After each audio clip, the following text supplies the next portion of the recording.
All right, may we please get settled down so we can get started and proceed. We're gonna go to a penultimate session for the day. I'm sure most of you are tired and you can't wait for a networking session. So the sooner we do this, the better. But I would really ask you to keep paying attention as we are in the critical time of the program. By the way, I'm not sure if you still have your quotations with you. I'm just gonna go to a gentleman there with a dark tie. I'm looking at him directly next to just there. Yeah. There's a gentleman there with a gray suit, a maroon tie, blue shirt. Look, yeah, that's you. Do you have your quotation with you? Is the roving mic in the room? Someone with a roving mic, please. My good sir can't wait to share what his quotation is all about. Do you have a roving mic in the room? Not yet? Oh my goodness. All right. We'll come back to you a bit later. I was hoping we would hear from you, but keep thinking about it. Keep thinking about it, and then we'll get to hear from you. Right. So we're going to swift to a quite important area of discussion. It's all good to talk about jobs. It's all good to talk about employment and unemployment. But the key question is, who's funding those jobs? And if we do fund those jobs, which sectors are worth of funding and which sectors can create the much needed employment? And to help us to decipher some of these questions is someone that works directly with such data and such numbers. Ladies and gentlemen, please put your hands together and help me welcome Najwah Edries.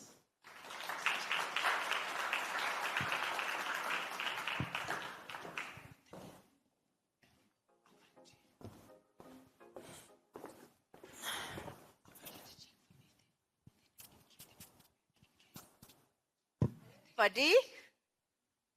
Hello? Are we here? Don't make me sound like I'm an echo in the room. You're here, present.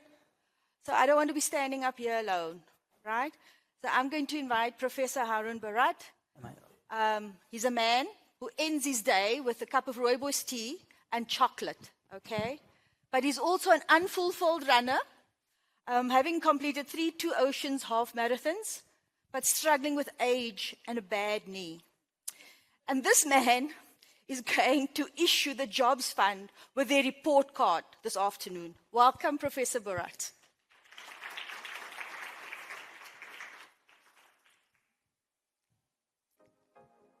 So, this morning was all about data and evidence. So I'm going to start with the evidence piece, right? I'm going to ask the team over there, and I'm going to ask all of you to watch with me a video. And the video you are about to watch is an example, in the words of Professor Bhorat, giving more oxygen to small business owners. The Jobs Fund and Aid to Pay partnered to scale technology-driven solutions that support township and rural enterprises. The market constraint we sought to address was limited access to informal businesses that had access provided via digital financial services, efficient trading systems, and resilient business infrastructure, a challenge that became even more pronounced during the COVID epidemic. Video, please.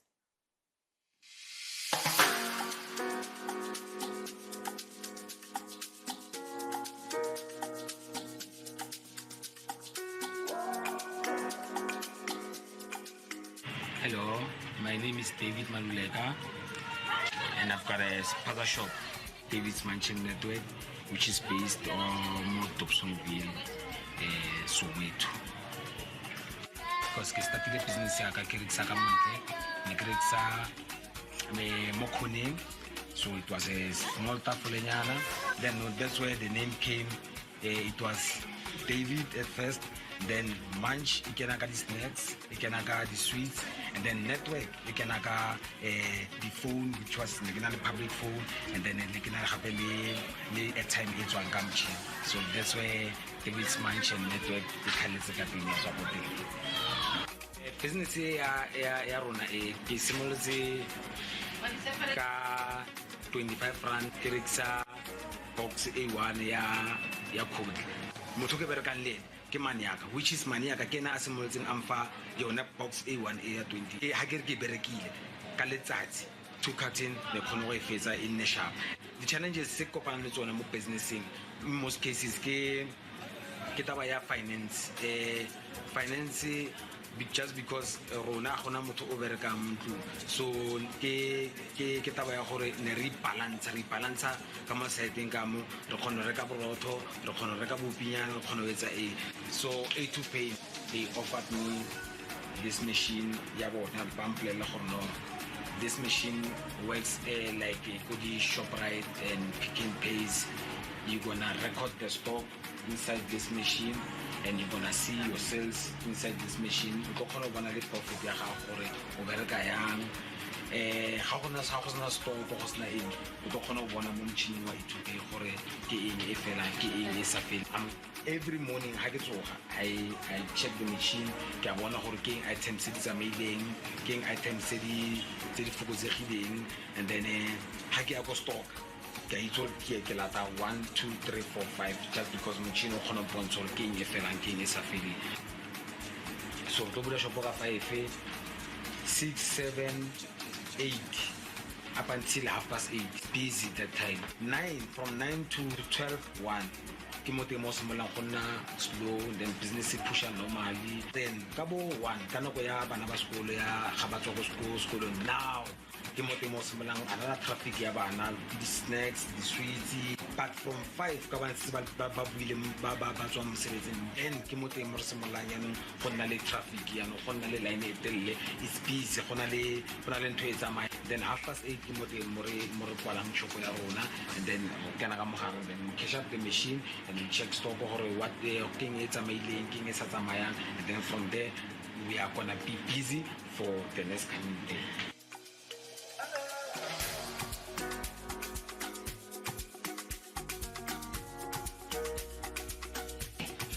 So kamo kitchen income kimote mo everything e tsagetse mote as I've said or public phone is mo tsontle and then every tsana ka mo tu le ke na le partner list and public phone then I get a more dining room and then space in the correct some so window ne ke thank you na so ke mo teng mo le gore now business ne golela e sponsor now e to pay re ke getting the arrangement le lona and then le loan chelete so that I can build a structure e le gore e tlo khona go accommodate stock sa ka ofela. Then from kamo then I moved kamo the real spaza the spaza san totan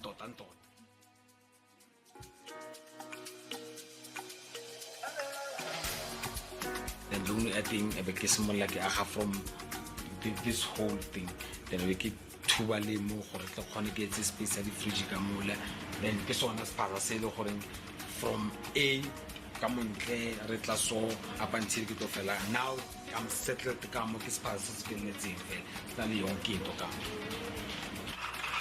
business ke batla go bona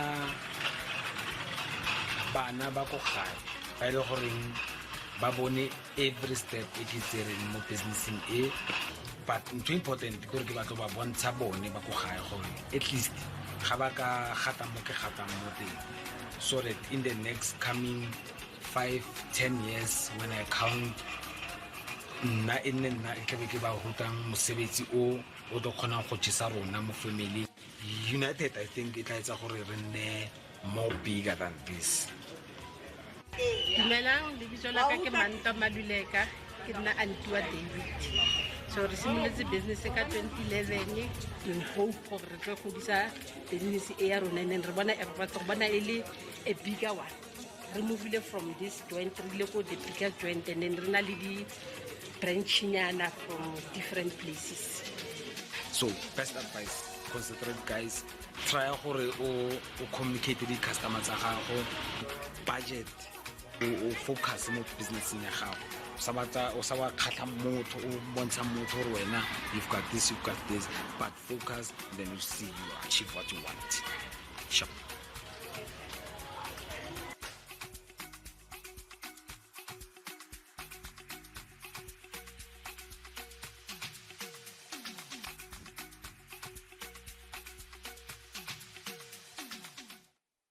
Thank you so much to the crew over there for flighting that video.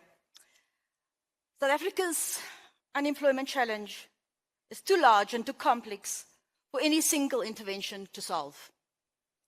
In that context, the Jobs Fund was created with a specific purpose, not to replace mainstream labor market programs, but to identify, test, and scale job creation solutions that work. When we talk about public spending, we often focus on how much money government allocates. At the Jobs Fund, we focus on a different question. How much additional economic activity, investment, and employment can be unlocked from every rand invested? That idea has guided the Jobs Fund since 2011 and remains at the heart of our approach today. Over the next few minutes, I would like to show how the Jobs Fund uses public resources as catalytic capital, mobilizing private investment, testing new job creation models, and generating evidence that can strengthen employment policy across government. I also want to briefly introduce an independent evaluation undertaken by the Development Policy Research Unit at UCT. The key question underpinning our work is simple.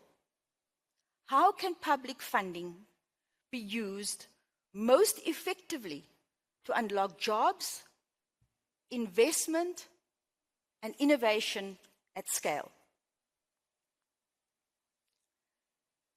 The Jobs Fund was established by the National Treasury in 2011 with an initial allocation of 9 billion. What makes the fund different is that it operates as a challenge fund. Rather than funding activities because they fit a program, we fund ideas that can demonstrate their potential to create jobs and solve labor market challenges. 4 design principles have remained constant over 14 years. Funding is allocated competitively and transparently. Grants are catalytic and once-off rather than permanent subsidies. And importantly, the fund was designed as a targeted complement to broader labor market policies. The Jobs Fund does not claim to solve structural unemployment. Its purpose is to reduce risk for innovation, test new approaches, generate evidence, and identify models that can be scaled by government, markets, and other institutions. In short, we don't fund projects simply to spend money. We fund projects to learn about what works and to mobilize others to invest alongside us. This slide simply illustrates the logic of a challenge fund model. We start with social and economic challenges that cannot be solved by government alone. The fund then uses targeted public funding to crowd in additional resources from the private sector, civil society, and other partners. What gets leveraged, however, is not only money. It is innovation, expertise, networks, technology, and implementation capacity. We support interventions across 4 funding windows: support for work seekers, enterprise development, infrastructure investment, and institutional capacity building.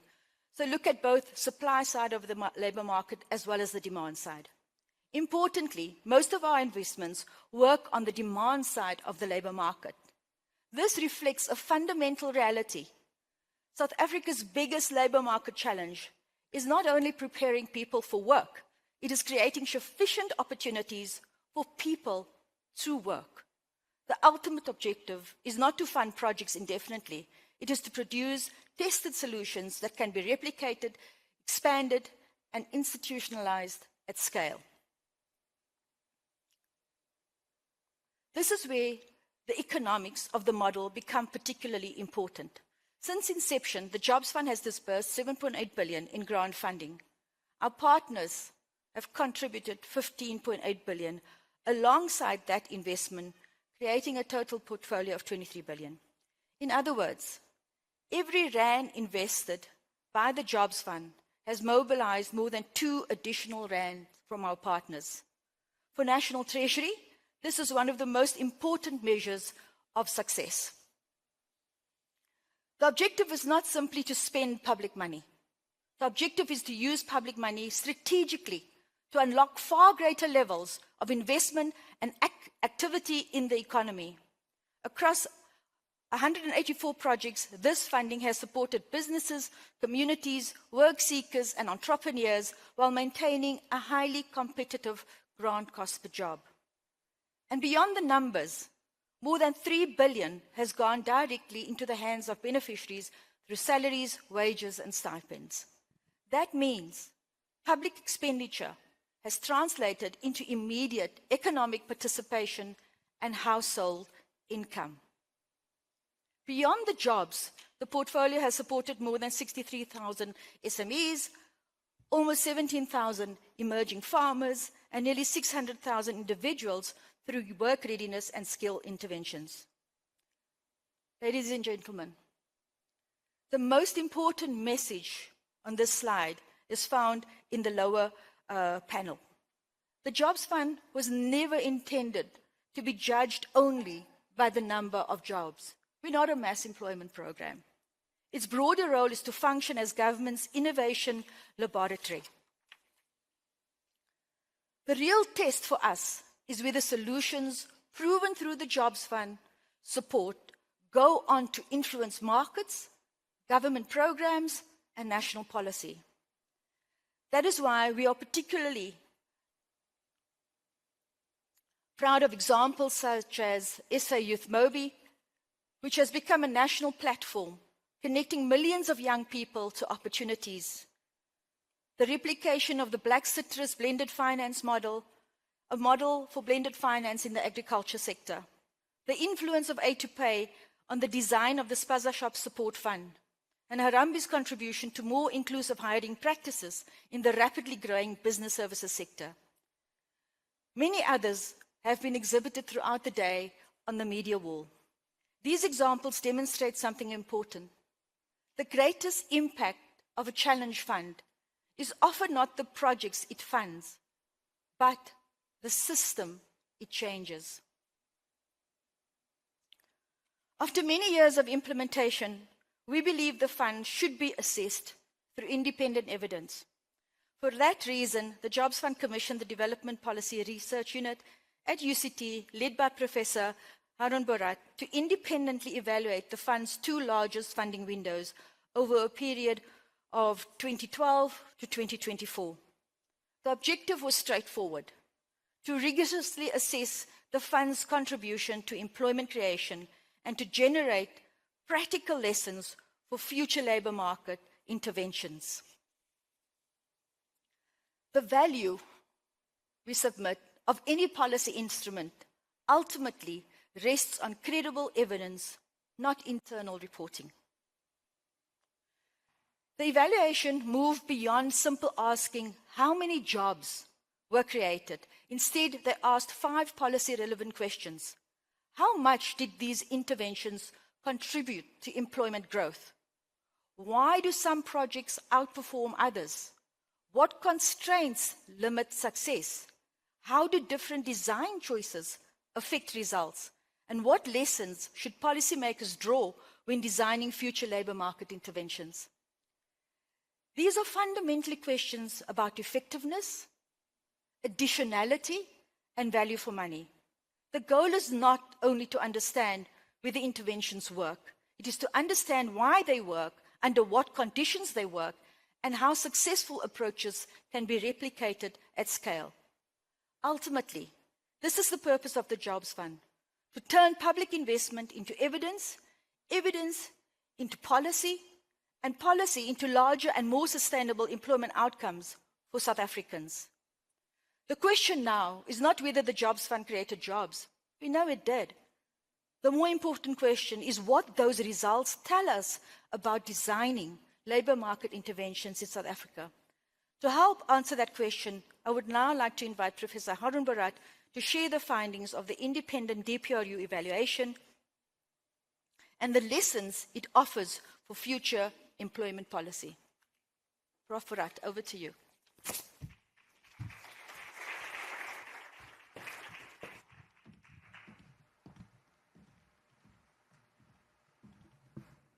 Thanks very much, Najwah. So it was the end of the day, so I elected not to have a roving mic, so I could just stand and not walk around. I'm just waiting for my presentation to come up. So in many ways, Najwah's provided the background to the Jobs Fund, which was very, very useful, and as the slides are coming up, I'll give you a sense. So we thought we could add some value in the call for proposals from the Jobs Fund to say, well, look, we've got these interesting projects that we've run in within the Jobs Fund, who would be willing to provide an evaluation. We did so because we knew from the reports, so this is quite important in terms of where we thought we could add value, is we did so because we knew that there was data available that was of a very good quality within the Jobs Fund. So that was a really important primer in ensuring that we got that we could add value in terms of the evaluation. And then secondly, the methodological innovation we knew we could bring to bear to the Jobs Fund assessment of outcomes is something we really wanted to produce and showcase. So hopefully that will be of some interest here, and I'll spend a bit of time talking about this index of success. And now I've run out of things to say because I need my slides. So what we did do was, as the slides, I don't see them. No? So, school will get you a hard copy. We've got a hard copy of my slides. Of your slides. Okay. So the evaluation is, in the presentation, is of the enterprise development window. So Najwah showed the enterprise development window. No, I have a copy, Najwah. It's what's not available on the screens. So the audience can't see. We evaluated the support for work seekers grant, that funding window, and the enterprise development funding window. What I'm going to focus on is the evaluation of the enterprise development projects. Basically because the approach, certainly the results were different, obviously, because they're different projects, but the approach you're going to see was the same for both projects. Are you trying to find the slides? Okay. There we go. Okay. No, wrong one. No, we...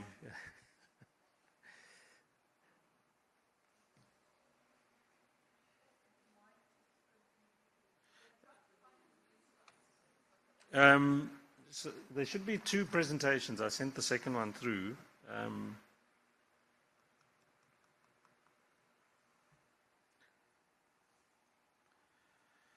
So I mean, maybe to talk you through just the funding dynamics first. So the way in which the presentation is structured, we look at the funding dynamics, and then I want to look at employment creation and the numbers of jobs created within the ED funding window, the cost of an ED job, and then I'll introduce this idea of a success index and a constraints index, and then talk to how that's a really useful way to think about evaluating projects. So the methodological innovation here is to think of the following thought experiment: is if a project created 10 jobs, right, but cost 1,000 Rand from the Jobs Fund, and the co-funding was 10,000 Rand, right? But another project created the same number of jobs, but the co-funding was less. It's not clear which project was more successful. You can't just take one indicator. Simple example, another one is if one project created 10 jobs and another created 10 jobs, but the one project had a major power failure constraint to deal with, but the other project had no power failures. Didn't the one that faced the constraint perform better? So relative to constraints, did you not perform better? So there are a whole lot of things about which success indicator you're trying to use to measure outcomes, and are you trying to measure outcomes as against constraints? And those two sort of concepts are really important in thinking about the success index and the constraints index. So the ED projects, and now let me just go through the presentation. The ED projects, the ED funding window had 88 total projects. The split was more or less, if I get this right, 40% of those projects were in the primary sector, 50% in the tertiary sector, and then 10% in the secondary sector. So simply put, 90% of projects were either primary sector, so you can think of agriculture was the main driver there, or the tertiary sector, which would be services. The overall funding window, which would suggest that enterprise development, there we go, which would suggest that enterprise development was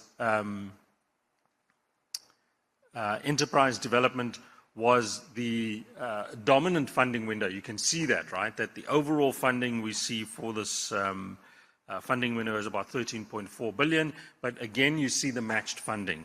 So the idea that the state puts in 5 billion for enterprise development, but the matched funding coming from outside organizations stands at about 8.4 billion is a really important matched funding ratio, which is what you see at the bottom. So on average, right, if the state put up 1 rand, the way to read that, the students should find it easy, if the state put up 1 rand, right, on average, an outside organization or recipient organization put up 1 rand 70. Okay? So that's a really important incentivizing, crowding in, complementing of a state initial shock or an initial stimulus from the state being crowded in by private sector, usually private sector investment, not totally. Right? So that's an important logic for what the Jobs Fund does. It's not, I'll be very, very clear, so you can think of it conceptually in policy terms, it's not a public works program. All right? So it's not jobs that are being wholly created by the state. It's actually trying to energize the supply side of the economy to create jobs. And in that sense, one of the things I'm surprised, so Najwah is being modest, and I think the founder, Andrew Donaldson, is here as well, is one of the few stimuli from government that's actually focused on the supply side. I more broadly get very worried, supply side of the economy, I get very worried about the fact that we see a sort of a growth or poverty alleviation agenda only through households. This goes through firms. Okay. In terms of sphere, I think this was the language the Jobs Fund preferred. You can see the distribution, right? So most of the funding went to, 41% of the projects went to NGOs, 50% went to the private sector firms, and then 10% to public sector. There is a distribution, so you'll find that in general, the public sector pushed up the average, right?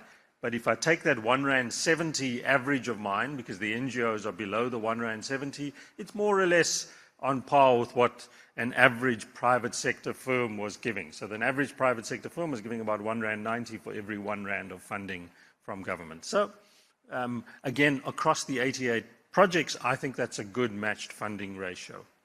Okay. Now, what on the face of it seems like a really simple question is actually a little bit more complex than you'd think, which is how many jobs did you create, right? Here's your first problem, apart from being able to read any of this, right, is there are two typologies. Again, we are in the Jobs Fund universe, right? So I can't impose my first principles view of jobs, right? I have what the data provides me, and then I back out some kind of framework. So the Jobs Fund has essentially two types of labor market opportunities, not employment opportunities, labor market opportunities. What it does is to create employment opportunities, and I'm being careful about not calling it jobs just yet, right? And then training opportunities, which is in the green rectangle, okay? And we need to count both, okay? So, but if we ask the question, how many jobs did the Jobs Fund create across the projects in the ED in this case, I have lots of different definitions. And what you'll see here is there are jobs, full-time, because that's your first primary entry point, right? It's a 40-hour-a-week full-time job that we've created, right, for the project duration. But you can also get part-time jobs, right? You can also get placements, right? You can also get internships and short-term jobs, informal work, and so on. There are different types of employment opportunities besides a full-time job. And so I have to be careful, right? I have to be really careful because I know I don't need to count a training opportunity, but I have to be careful that if somebody's on an internship or if somebody's given seasonal work in an agriculture project, that's not one job. Is everybody clear on that, right? And so that's really, really important in project evaluation because you're going to come across this time and time again across all sorts of projects inside and outside of the Jobs Fund, right? And so enter the notion of full-time equivalents. Very important, right? And so what we ended up doing in the projects, again, because the data was very clear, is that we could see that if you were given a seasonal job, right, we counted that not as one job, but as a third of a job, or in the language, and this is not our language, FTEs are very common in the labor economics literature, or, right, even outside of labor economics, in the macro literature, we count FTEs, full-time equivalents, right? So in this case here, a fixed-term job, for example, is 10% of a full-time equivalent. So when I end up counting all the projects, all the employment opportunities created within the ED projects, I have the data set, right, which looks at all these internships, seasonal jobs, fixed-term contracts, full-time jobs that are created, and I scale them accordingly. That's really important, okay? When I scale them, I end up with FTEs, right? And here's a really important, and I needed this, or we needed this as the unit, in order to give some kind of relative value to the jobs created by the Jobs Fund, right? This is not to say that, to signal that the Jobs Fund should now be a sector of its own, right? It's just to give an indicative sense, and we were very, very surprised by the scale, right? So if you count all the ED jobs from the beginning of the first ED project to the end of its life, right? So you treat it as some sort of discrete time period, right? So there is no concern about stocks versus flows and so on. It's just beginning project and end project. Count all the jobs, scale them to FTEs. This is what you find, that over the ED period, the enterprise development window period, which is 2012 to 2024, the South African economy created about 2.3 million jobs. 5% of those jobs, right, were Jobs Fund jobs. 138,000 FTEs. That's a huge number, right? I don't think that necessarily, so let me be clear, I don't want to be the cheerleader for the Jobs Fund, right? That's not my job, right? That's not necessarily only a solid performance from the Jobs Fund. Najwah's looking at me very skeptically there. But it's also an indication, frankly, of the very poor performance of the South African economy in terms of job generation. So just keep that in mind, right? But the point is to get 5% of total employment creation out of, right, the total contribution from the state that is matched funding is a really important indication of why, let's call it, active supply side policies can have positive outcomes. What's the thing to take care of? The caveat is we don't know beyond 2024 of the second quarter whether these jobs continued, right? We can't say anything about that.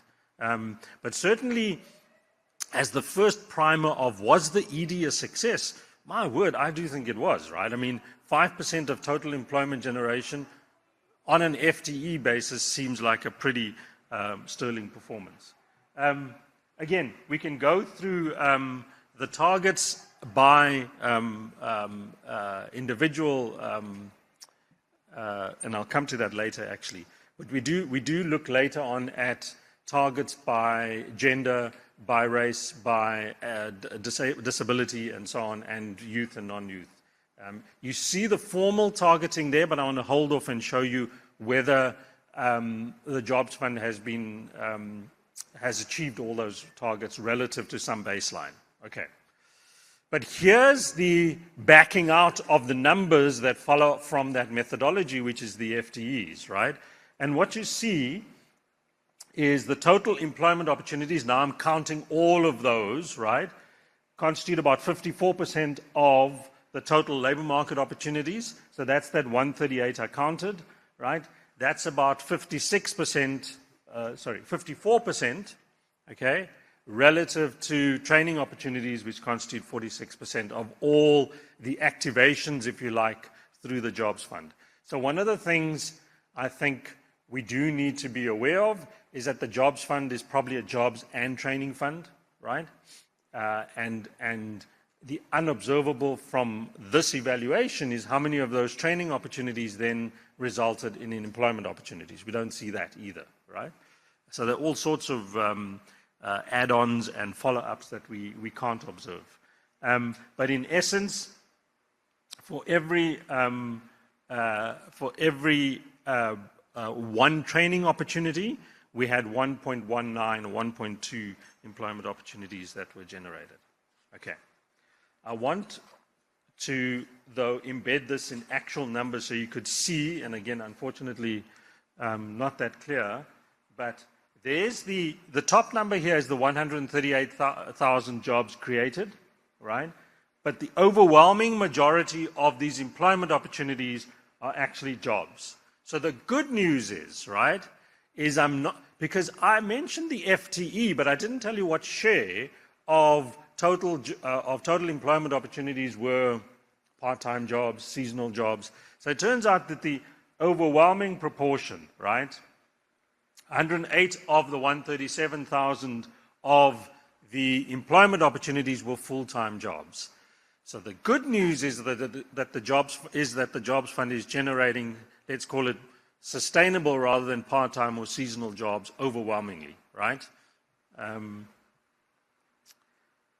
Let's see what else we can see. And then you see the training opportunities. So interestingly, and so it goes against my preference, which is very few, in fact, zero informal sector opportunities. So one of the critiques you could embed is say, well, okay, you did enterprise development, but even our wonderful video insert we saw was essentially a formal sector SPASA operator, right? So the extent to which one of the learnings is to what extent have you explored non-traditional forms of employment in the informal economy would be something to think about. Even when you break it down by sector, you get more or less the same distribution, which is employment intensive relative to training, except in the secondary sector, certainly where you see the ratio changes. Okay. However, when you break down by group and disaggregate performance, you find that by gender and by race, there's an overperformance by the Jobs Fund, but slightly marginal underperformance in terms of youth and the disabled. And the benchmark we use is what is the ratio of the employed in the full population of the economy, and we then assess the Jobs Fund against that target. So here's just a little footnote, which is please don't report, if you're ever doing an evaluation, simply one statistic which says this project or this particular intervention created jobs so that 30% of all jobs created were for women. Well, that's meaningless, right? There has to be a benchmark. Against what, right? Well, relative to the share of women that are employed in the economy, that 30% is actually much lower, for example. So there was an underperformance. And hence this point of using benchmarks and baselines to make sure that you get more accurate and relative performance figures.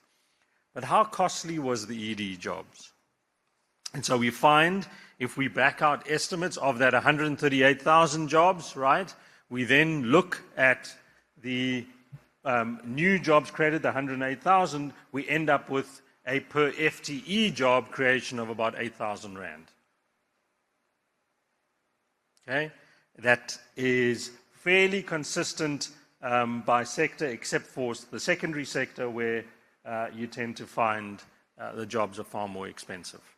Now, one of the things we wanted to get at is, does it mean that across projects, because remember, we had 88 projects, if you spend more across projects, do you see higher numbers of jobs created? Because I'm giving you averages, right? I don't see the full distribution, and that's what this graphic does.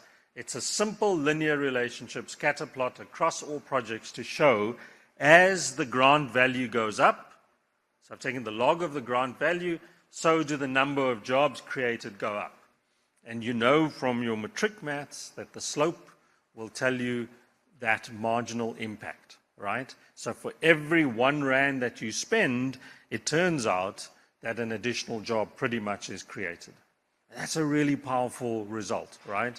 So for every additional Rand of spending by the Jobs Fund, Najwah can sit there based on the ED results and say, we know that we will get at least 1 job out of every whatever the denominator is, Rand that we're going to spend. Now, what it also means is you see the distribution around that linear graph. So I'll pause there. That's what you need to be thinking about. From an evaluation perspective, you get overperformers and you get underperformers, because I'm giving you the average.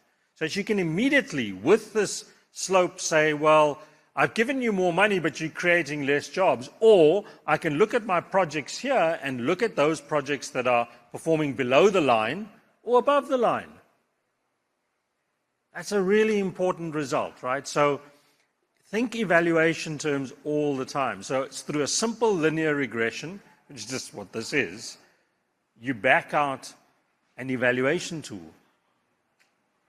If you're still confused,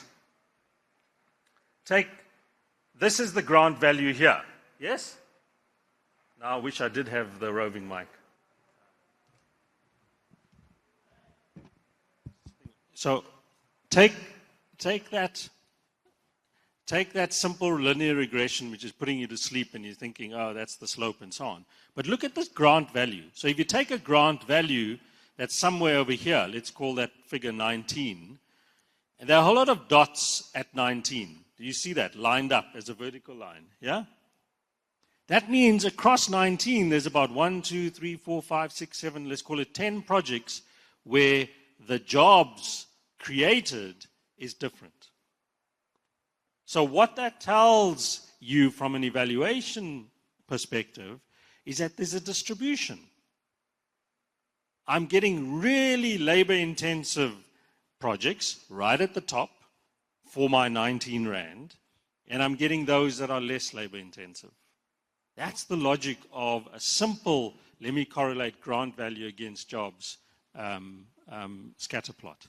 And don't ever think that the information there doesn't allow you to then use that as an evaluation tool, because then Najwah can look at this and she can literally see which that bottom dot is and say, okay, that's that project, they're underperforming. That's this project in live terms, right? In real price, what do you call it, nowcasting. She can literally get quarterly figures to say, oh, that project's doing really badly compared to this project for the same amount of money I'm spending. But in essence, from our review, we show, luckily, for the project implementers, is that as they spend more, they get more jobs out of it, and that's that slope. But also at the same time, you'll see you can actually back out estimates to say, well, if you doubled the jobs fund's money, which is what this does here, what if we gave them 50% more money? What if we gave them 100% more, 150% more? The additional jobs that would be created sit in that yellow bar, right? So for example, if you doubled the jobs creation, jobs fund funding, you'd get 102,000 more jobs than you currently have, given the ED experience. So if you replicated the ED with double the money, you would get 102,000 more jobs, just simply based on that coefficient on average. That's what you would get. Yeah? Some would overperform and some would underperform. Okay. So I promised you I'd talk about how you measure success, and I'm being told by the chair to hurry up, how you measure success in constraints. So I want to take you through a lot of words, but I referred to it in the introduction. There are multiple ways to measure success. Do you think success is about purely the number of jobs? Well, we know it's not just jobs, it's FTEs, so you've got to get that right. But what about training? Surely that matters. What about co-funding? Surely you've got to think about lots of co-funding means already partly a successful project. But there are also different constraints that different projects face that can explain lack of success. Power failures, you could have a low growth environment, and so on. So again, back to what I said to you at the outset, how do you measure a project A that creates 10 jobs versus a project B that creates 8 jobs? On the face of it, project B looks worse, but what if the project implementers, and that's a real case, will tell us, yeah, but this project B did really well to get to 8 jobs because they faced massive power failures. So thinking about success conditioned on constraints is a really important project evaluation tool. So the other thing that you're trying to solve for is that there are multiple types of success indicators, right? So you get number of jobs, number of trainees, co-funding, and so on. And there are all these indicators that the jobs fund already tracks. So then the thing is, well, which one matters more than the other? Do you pick one? Do you take all of them? And certainly when we workshopped with the jobs fund, the language was always, yes, this fund created so many jobs, but there was lots of co-funding. Or this project didn't create that many jobs, but they had lots of a very high training outcome. So the only way mathematically and technically that you can resolve these multiple indicators problem as a measure of success is to combine them. You combine them into a single measure of success, right? And this is the notion of a success index, okay? So a couple of things about that. Let me just, did I mention it here? Oh, are we new in doing this? No, right? You've all heard of the HDI, yes? The Human Development Index, that's exactly what it is. We don't know how to measure declines in, we can't say a decline in poverty is due only to income. What about housing? What about education? What about social security? Well, guess what happens? You combine all of those into a single measure called the Human Development Index. Now, I know there are criticisms of it, and we can talk about that, but it's essentially taking individual indicators, combining them into one, and equally weighting them. And that's what we did with the Enterprise Development Success Index, right? So we looked at the enterprise development projects, and we looked at the different dimensions of success.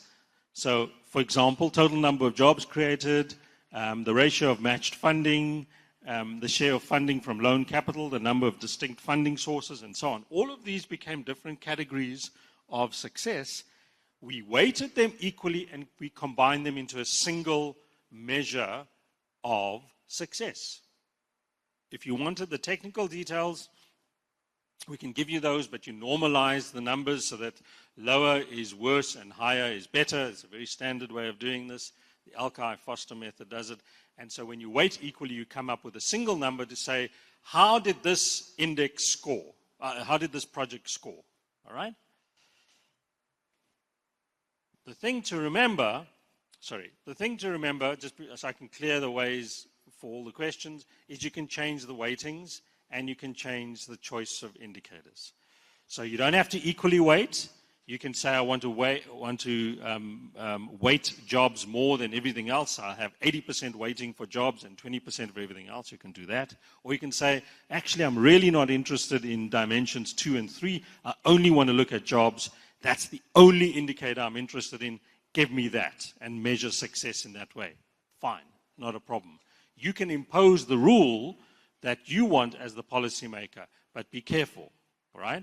If you take away information, you lose it. So if somebody says this enterprise development project was absolutely the best on my success index, and I've only used 2 indicators and I've lost 20 of them, be careful, right? Be careful what you ask for. So what do you end up with? Well, here's the ranking. So what we do is we take all those indicators, right, those 20-odd indicators, whatever it was, I forget, 21 indicators, and we come up with a success index. And we say, which of the jobs fund, and I haven't named them, obviously, I've just got codes here, which of the jobs funds are the highest ranked in terms of success, and which are the lowest ranked. I now have an objective measure based on all these indicators combined into one index of the best performing and the worst performing ED. I do not, right? And I'm always averse to that. I don't have normative discussions. Oh, this project was really good and that project was really... I'm not in a happy place when I hear that, right? I want something that's tangible, that's measurable. And this is the best way to measure, right? How did a country do in terms of human development over the last 10 years? You take the HDI index and you measure it. In the same way you do you do an internal ranking. Now, let's be very clear. It's not saying that the best job creator in the country was the ED projects ranked on top. It's saying of all the ED projects funded and co-funded within the jobs fund, here's the ranking. It's an internal ranking. So all I've done here is to give you the top 3, the middle 3, and the bottom 3. So now I have, from my success index, I have a ranking. But I can do the same thing in the let me just stop. Let me back this out. Is that somebody who does, so the way to think about this, right, is if you write a mathematics test, if you remember, you have 3 sections. You remember that? Algebra, geometry, and trigonometry. Remember that, right? Okay. I don't know, that's what it used to be in my day, right? But you could come first because you nailed algebra. You did the best in algebra and you did okay in trigs, and you like not so great on geometry, but you really nailed algebra, right? So what contributed the most to your ranking first? Algebra, yes? Does that make sense? Because they're equally weighted, right? You didn't get more marks. So every mark in geometry was the same as a mark in algebra, was the same as the mark in trigonometry, right? Equally weighted. You get it? So which section, which indicator gave the most positive contribution, the highest contribution to the best ranked, or the rankings of all the ED projects? It was dimension 1. Job creation accounted for 51% of the ranking score. Does that make sense? I kind of find that comforting because that tells me that its weight in the contribution was far more than, say, matched funding diversity, which is probably important but not overwhelmingly a driver of success. And likewise, project finances came in as 34%. But remember I said to you, success is also conditional, because maybe I didn't do as well as Najwah in running the ED project, because her ED project worked in a period when there were no power failures, and I worked in a period when there were only power failures. But if I created the same number of jobs as her, well, maybe I did better than her, actually, right? So enter the idea of constraints. You cannot measure success without making it conditional on something. And so we take the same approach. Here we had 65 different indicators. We weighted them equally across all dimensions. Human capital. Maybe you had educational constraints. Maybe there were, the classic one is infrastructure, but maybe there were also regulations. Maybe I worked in an environment that was highly regulated, whereas Najwah's wasn't. And so I did really well because the regulations were constraining me. Fiscal, and then a macro, of course, growth, currency volatility, and so on. Weather shocks, particularly for agriculture, right? We weight each of them equally. Incidentally, the equal weighting is not just our treating fairly kind of approach. It's actually shown in the Alki-Foster literature. Some of you know the index literature, know this well. Is James Foster shows this consistently. You change the weights, you don't get very different results. Equal weighting is the way to go. You could go principal components, and that gets technical, but we're there. Again, you could say, the Jobs Fund could come to us and say, why are you using dimension 4 and 5? We don't want that. So you've imposed a policy rule. Policymaker could say the only constraints we want are dimension 1 and 5, for example. And you can impose that. That's fine. As long as you're clear, you're losing information. So when we take that, these are the projects that face the most constraints versus the least constraints. So now if you start thinking about it, right, this could be me, because now I'm in this ED project that had all these power failures, and the one on the far right could be Najwah. She had no power failures. So I need to find a way, and these were the contributions, less interesting. The macro stuff was a particular constraint for these projects. I need to find a way to combine these two things. The winners, or the big job creators, the high success, in a constrained environment. And the way we did it, right, is a grid which, and this is now where I've entered the dark side, because now I start sounding like McKinsey, right? So you have a constraints index, right? So that's that score. So on the horizontal axis, you've got the constraints index score, from lowest constraint to highest constraints. You see that? And on the vertical axis, I've got the success, the least successful to the most successful. Do you see that? But what I've got is, what is your score? Your constraints index score could be low, and you could get high employment outcomes. That's Najwah, her project. But maybe you could be me, which is I have a very high constraint, but I still get the same number of jobs as her. You see that? Does that make sense? And so we end up with this grid of where projects could be. So you could get what we call high, this is the dark side. I didn't make this up, but the researchers made this. High risk, high reward projects. So those projects that are in high risk environment, these massive constraints, but they give you big returns. You get the ideal projects, which is no fuss, very low constraints, right? And they give you lots of jobs. You get the barrier impacted projects because they didn't perform really well, but that's because they were in a high constrained environment. Then you get the underperformers. Those are the ones that had low constraints, but they still give you below average jobs. Yeah? Does all of that make sense? So the cool thing is, I can give you the actual graphic. And that's the graphic you get from the ED projects.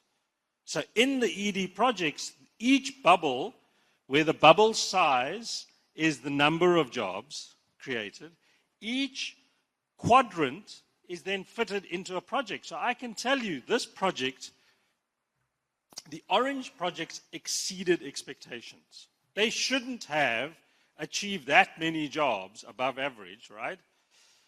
Because they face such high constraints. That's these guys here. The natural winners are the ones you should continue to support because they had low constraints and they gave you lots of jobs. The barrier impacted ones are difficult because you don't know how many jobs they would have created because they had all these constraints. But at least from a project evaluation perspective, you know which are the dogs, right? You know which ones you've got to get rid of, and those are the light blue ones because they had low constraints and they give you very few jobs. And that for me is for us to bring together. So this was something we concocted through brainstorming within the DPRU, within the unit. We said, look, there's a way to think of constrained success or conditional success. And out of this pops, in our view, a really illuminating way to think about success conditional on specific constraints. So what we do find, though, actually, is that we didn't really need to tell the Jobs Fund this because they were learning. And so we find over the course of a project's lifespan, they were naturally moving away from the dogs slowly towards the diamonds. But what this tends to do is, at least for us, is it gives you the nowcasting. So the idea is that Najwah can say to the project managers, and this is a public good, they can go and use it, right? They don't need us anymore. They can say, Najwah can say, give me this graphic now in Q1. I want to see what's going on. Doesn't mean you pull the funding. It means you go to the light blues, right? And you say, hey, what's going on? Why are you underperforming? What's going on? And can we help, right? And so on. Okay. Final slide. Is there a whole host of lessons, right?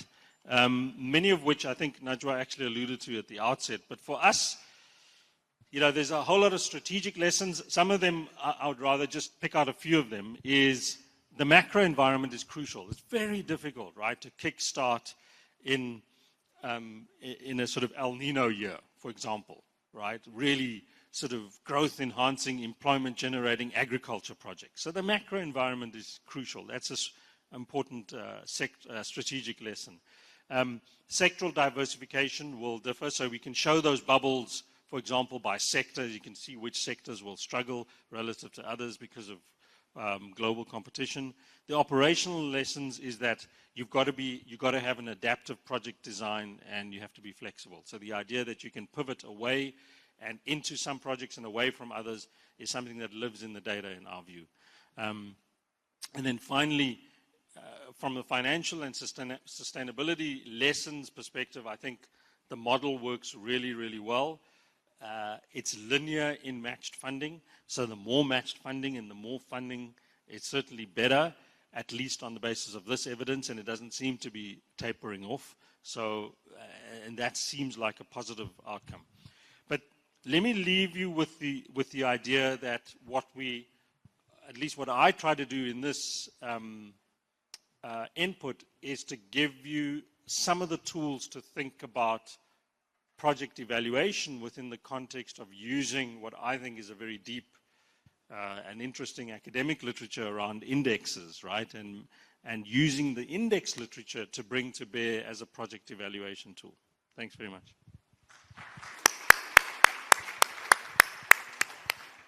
Thank you so much, Haroon. I'm sure the audience and everybody in the room are anxious to ask some questions.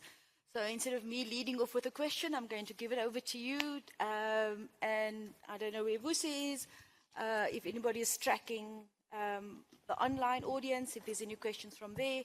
But I see a hand right in the middle and one in front here. Yeah.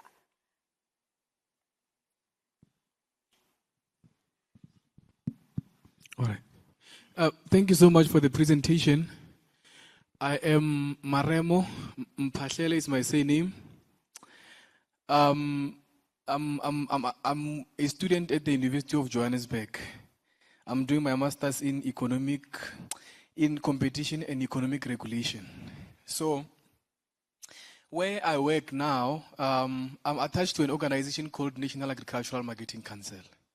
So we work with various NGOs. I think it's some of them which benefited from the Job Fund, because we went to some of their projects where we really saw the impact of Jobs Fund in the farms, especially in the Western Cape, those who are working with organizations such as the Hotfin. But the question that I have is on your methodology. Do you have this methodology as part of probably publications which you made for the report? Because from our side, the evaluation which we do, we go to the farm and see the work that has been done by the NGOs. But we would really like to, see the methodology that we did, so we can be able to see if we can improve some of our work. Thank you. Thank you for the question.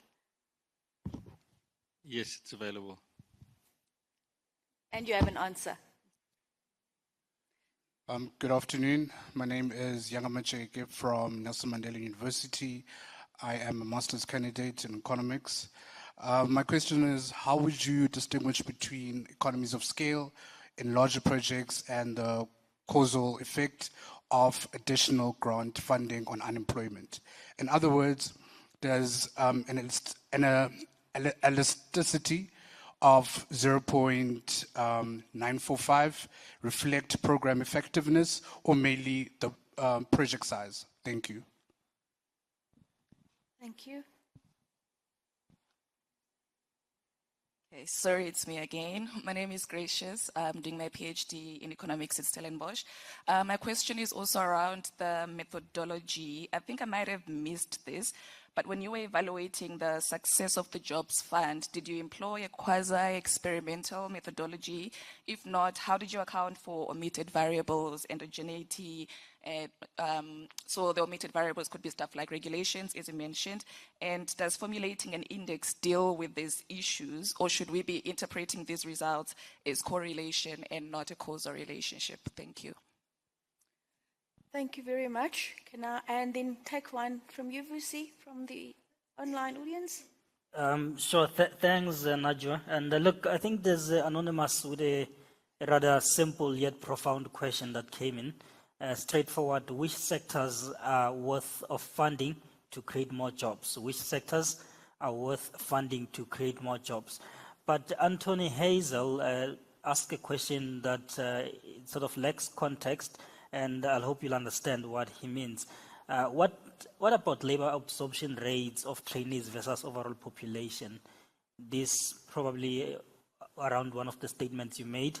What about labor absorption rate of trainees versus overall population? That's how the question is phrased. Thank you. Thank you, Vusi. Over to you, Haroon. Okay, those were nice questions.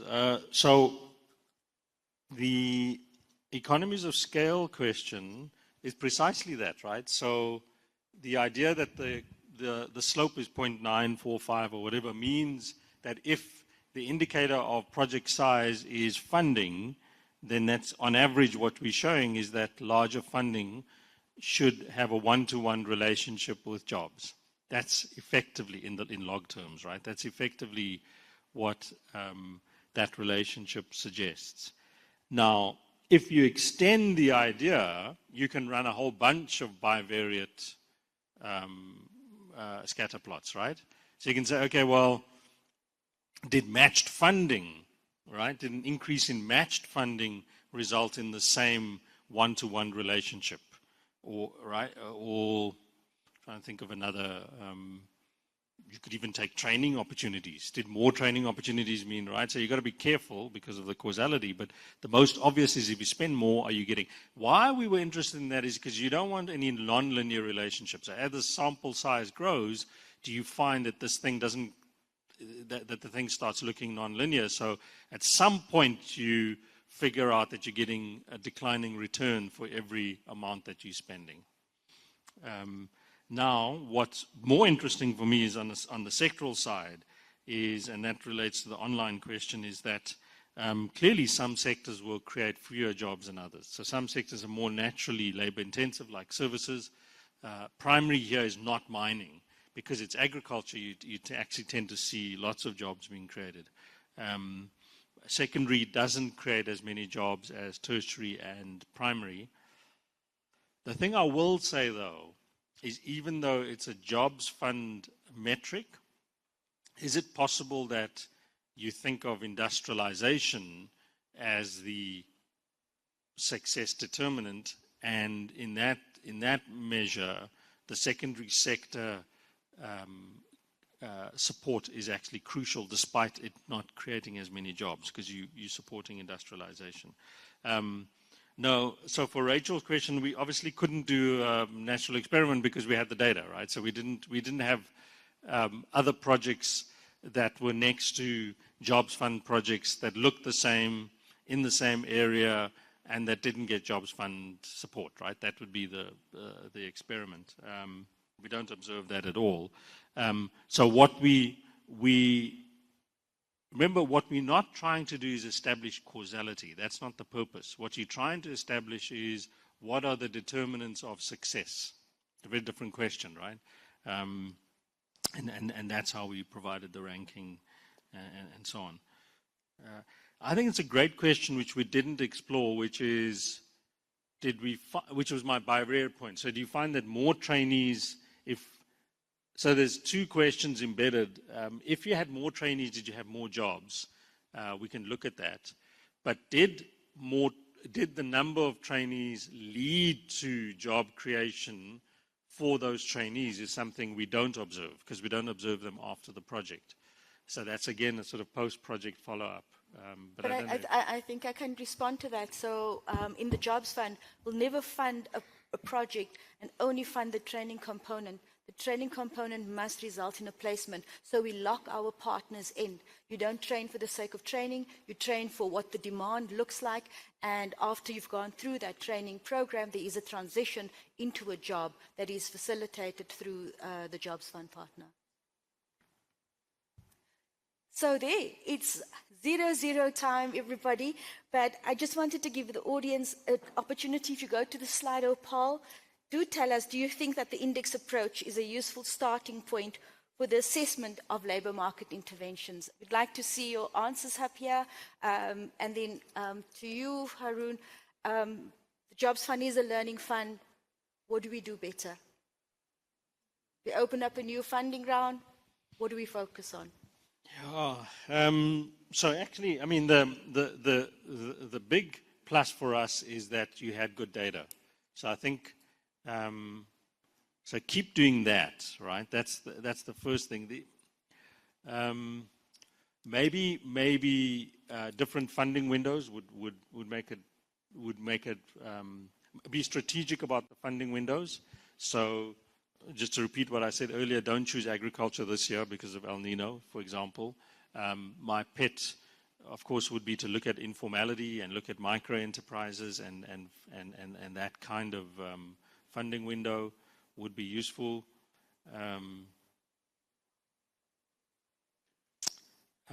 It's a difficult one because you have very strong private sector providers, and I think they still view this as sort of CSI type support and so on. If there's a way to embed the Jobs Fund into and it being seen as an incentivized job creation mechanism of some sort, I think that would be one important change. But I'm sure there are others that I haven't thought of. Thank you very much, Professor Haroon Bhorat from the DPRU. The audience thinks that, this index approach is a useful approach and it should be extended to other labour market interventions and the assessment thereof. Enjoy the rest of your evening. Thank you very much for listening to us. Thank you so much, Najwah and Prof, for the insightful presentation, the benchmarks and the indexes that keep us learning. I'm sure we know now, Najwah, where to put the money at to create those jobs that are coming to save our youth. Ladies and gents, we're almost at the end of the session. As you can see, our artist is making his way for us to decipher. As he's making his way, is my guy still there? You got your code, yeah? Right. Where's the roving mic? I'm going to give it one more try. There. My good sir is at the back there. I just want to get to hear from him what his code says and what it means to him. And after that, you go to Yanga Majek. I think Yanga said he was sitting somewhere there. Yanga is there. Yeah, get your code ready as well. Go ahead, sir. What code did you get in the morning? What does it mean to you? And what do you make of it? The quote goes, "The future depends on the questions we dare to ask today." I think it's very easy to be pessimistic about the state of the country and the way things might go. Right. I think that's a natural tendency if you sort of follow the news and you listen to popular rapport. When I think about the quote and I think about the conference and the climate in which it exists and the context in which we sort of take part, I think to myself, there was obviously a fantastic opportunity to affect proceedings. I mean, that's the great thing about education. It gives you the tools to do so. So all in all, holistically thinking about it, I think what the quote is inferring and what it's ultimately pointing towards Sure. is addressing what we believe is pertinent and what we think is sort of a catalyst for change, and having the, both the courage and the foresight to do so. Right. Please give me a round of applause for that. What a beautiful response. And Yanga will tell us what the quote means to him and what he makes of it. Yanga, I'll ask you to be very brief, like the quote you have in your hand. Okay. The quote I had states that research is the first step toward relevance. And to me, research is the foundation of meaningful contributions. So before we can influence policy or improve communities or even solve economic challenges, I must first understand them. Basically, research transforms evidence into impact. Thank you. Thank you so much, Yanga. Please give him a round of applause. All right, a moment we've been waiting for. As you've seen, he's been scribing on his board, and as we make statements from the opening to now, some of the graphics are laid out there at the back. You can have a look at them when we finish. But yeah, I'll give it up to Carlos Amato to give us a nice descriptive explanation and summary of what transpired today. Please give him a round of applause. Thank you. Hi, everybody, and thank you very much for your enthusiastic response to these drawings. I really appreciate it. My background is in journalism. I worked for a long time at the Sunday Times as a features writer and a football writer. And more recently, in the last few years, I've worked as a political cartoonist for The Mail and Guardian and News 24. So that background proved quite useful when I started out recently doing this work, which we call graphic recording, but we also call it visual harvesting and sketch noting and graphic facilitation, and we need to find one name for it, just for the purpose of brand recognition. So I'm sticking to graphic recording because a lot of people don't know about it, and we're having a lot of fun with it. And the essence of it is that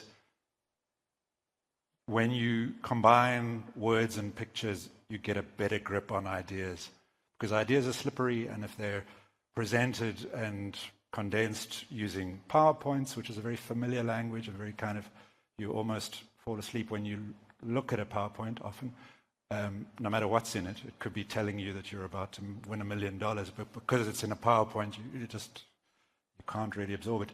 And I know they're necessary, but this way of communicating and condensing ideas seems to generate more click in people's minds.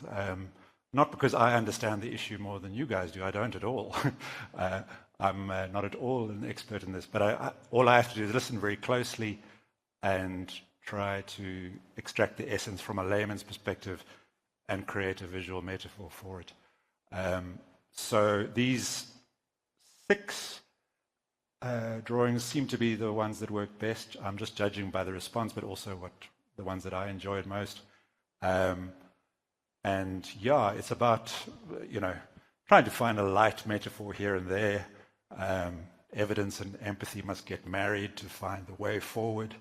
And then just sort of little references to history. There's the famous photo of the teenager carrying his sister from June 16. And then, one striking image that attracts the eye as the starting point when you're looking at it. So you have to have one champion image. So I put a lot of time into these bricks just to sort of communicate the toughness and hardness of the action required.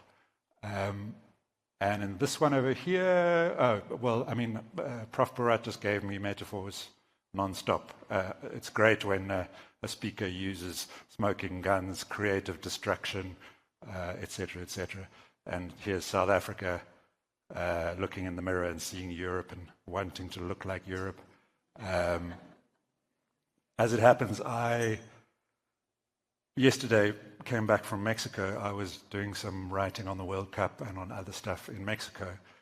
and spent 2 weeks there in Mexico City. And wherever I went, there were micro enterprises on every corner. And I went everywhere. I went to the tourist sites, but I also went, took buses and underground trains. And in any underground train, a busker could walk on, a hawker could walk on and do their business without any interruption. Nobody's bothered, nobody complains. That everyone has the right to work almost anywhere, which is very different from our reality. And I was struck by that. And so I was thinking about it, all the time over there, and then I arrive here and everyone's talking about it. So that's great if we can act on it and deregulate the informal economy. And then this one talks about the churn, the triangulation, the values. I mean, these two talks, counting the uncounted and Cartoonomics, are obviously related, but it was quick fire, so I had to kind of keep trying to extract all these facts because they were both under time pressure. So they were talking fast, so I had to draw fast. So it was quite stressful, but I did it, I think. And this is the early life story of Gigi Alcock from Msinga to Jozi to Cheeseboy Kota City over here. And here's the Amarumis staying in a township backrooms, a typical Mpumalanga mansion for the rural informal building boom,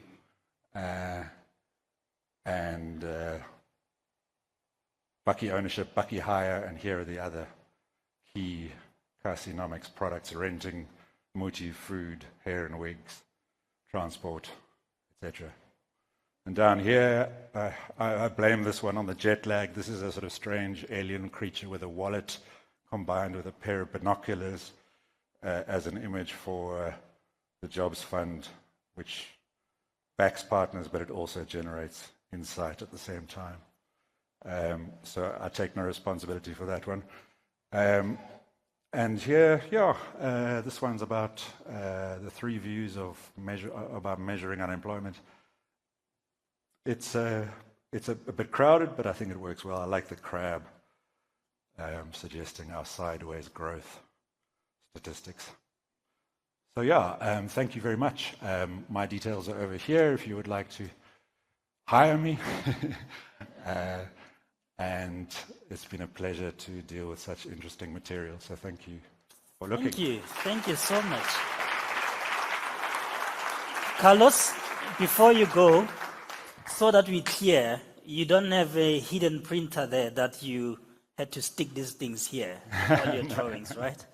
It's all your hand. Yeah, and that's why it's a bit messy. And that's No. This is beautiful, right? Well, I mean, messy in a good way. Thanks.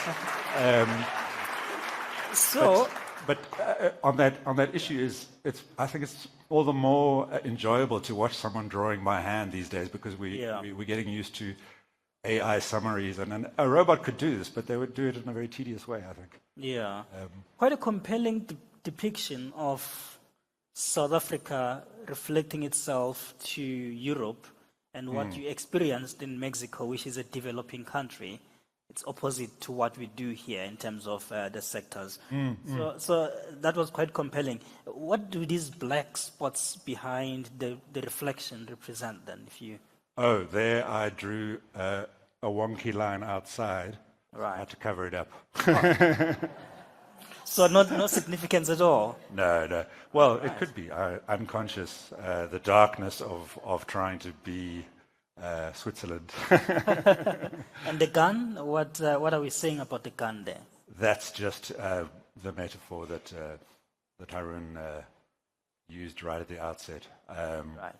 Our very, very low rate of informality as the smoking gun to explain why our unemployment is so high, even though our formal economy is not prohibitively regulated. Right. So I just took the gun and ran with it. Yeah. Right. I'll take one brave member or audience if you have any questions really on what is here or any contributions from what you've seen. I've never seen this before, something that comes out immediately as we finish to give a huge and a beautiful summary of what has transpired. And this is just but a few, others are just at the back there for you to reflect on. Any taker that want to reflect on this, want to ask? Otherwise, we can close it here. Am I seeing a hand? No? All right, let's go to the... I'm not sure if I'm out of the topic, but I need clarity on those two married couples there. Oh, there you are. What do they signify? Oh, they are empathy and evidence. I don't know whether the man is evidence or empathy, or I don't want to have any gender stereotypes in my drawing, so I've left it ambiguous. But that was the metaphor that Godongwana used in describing what needs to happen. Thank you. Thank you, Zizipo, right? All right. Okay, thank you so much. Once again, give it up to Carlos for beautiful work. Thank you so much. Thank you. Sure. Let's get this. Someone can help us to just get this stuff off the way, and we'll close the session. Thank you so much, Carlos, for that. This is beautiful work. I feel you had a short time to present this, otherwise would have gone into details. But he's here. If you want to talk to him and get close and personal with his project right here, he'll be around for us to do so. And yeah, this is where we're going to close it for the day. Thank you so much for being a beautiful audience. Thank you for engaging us and indulging us with all the questions and the participation. We can't wait for the next 2 days with you in the room. But before we close, as Ronette will come on stage to give us some news about what's going to happen from here. Please give it a round of applause for Ronette.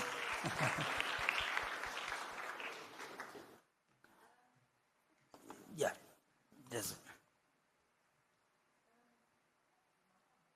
let's try this. Okay, should be, there you go. Hello. The reason the mic has to work is that I've got good news, which is I'm inviting all of you to join us for a small networking event just outside here right now when we leave the venue. There will be a cash bar. Please do treat it with respect, but you're welcome to get yourself something. And see it as a networking opportunity.